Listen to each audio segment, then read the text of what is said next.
na, kasi you worked with Ding Dong 10 years ago in She's the One, di ba? And now you are working with the both of them na. So, how different was it that time sa ngayon na magkasama na sila as Dong yan compared dun sa una na si Ding Dong pala?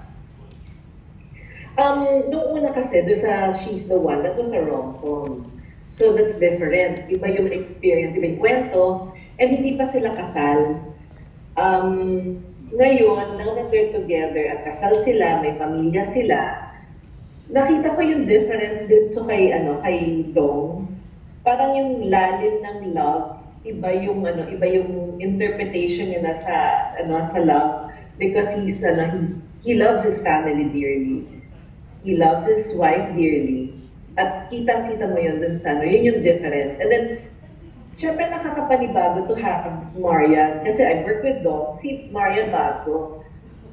So, totoo nakaka-starstruck. Kasi di ba parang napapanood ko lang naman siya sa Seven. I never thought I would direct Marian Rivera, ever. I mean, the Kenyan Queen na sa GMA, makakatrabaho. Parang it's so surreal. And then, parang together, parang dun sa set, nakakagulat kasi parang they're so down to earth, sobrang humble, sobrang professional.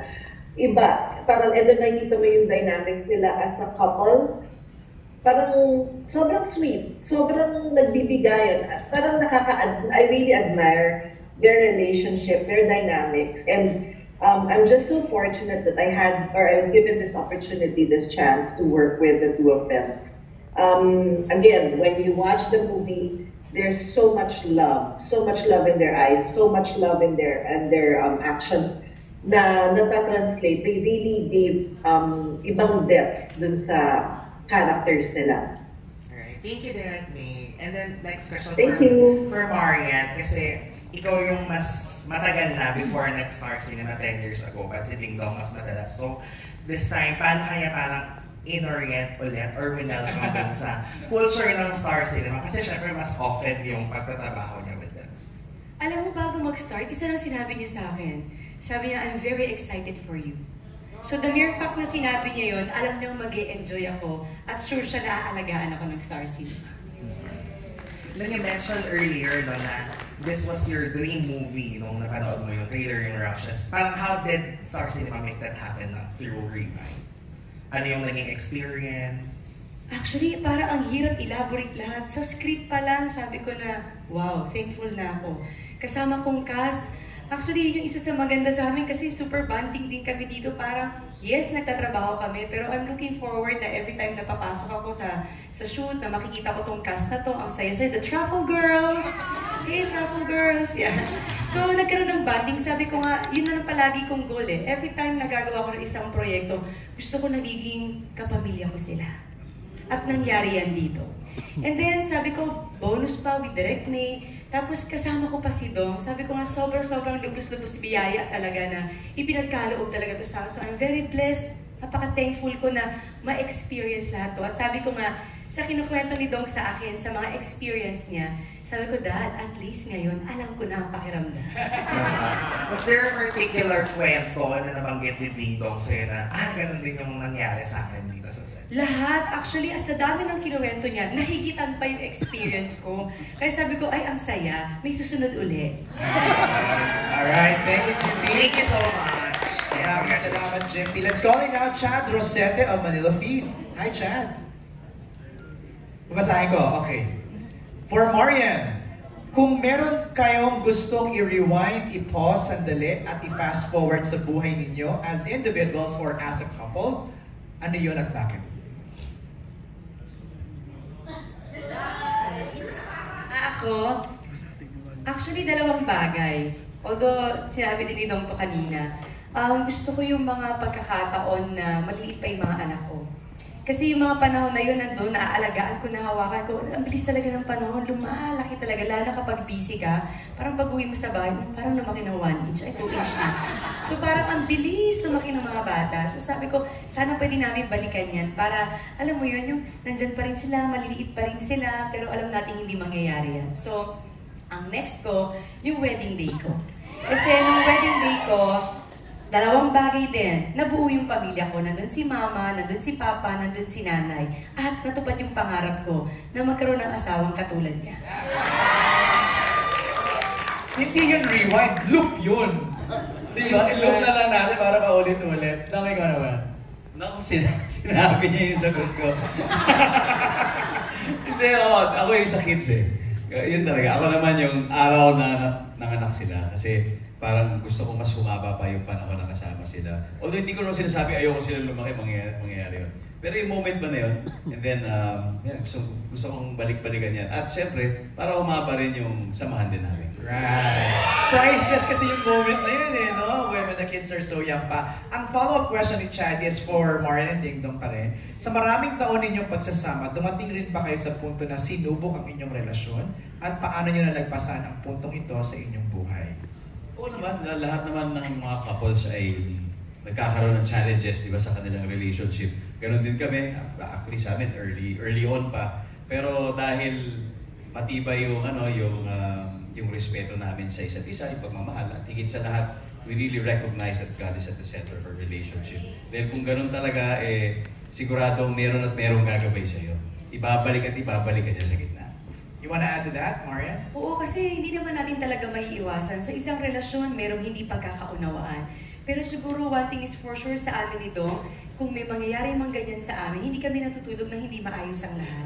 Kailangan may heart-to-heart talk kami at after nun, talagang kailangan nasa sentro talaga siya. Kasi kahit anong plano ang gawin mo, siya pa rin ang masusunod. Siya pa rin ang master natin. Tama, correct. Good answer. Thank you, Marian and Dingdong. Next question is coming from Charlemagne Arqueta of Primetime Media. Ako ulit. Q&A pa tayo dito.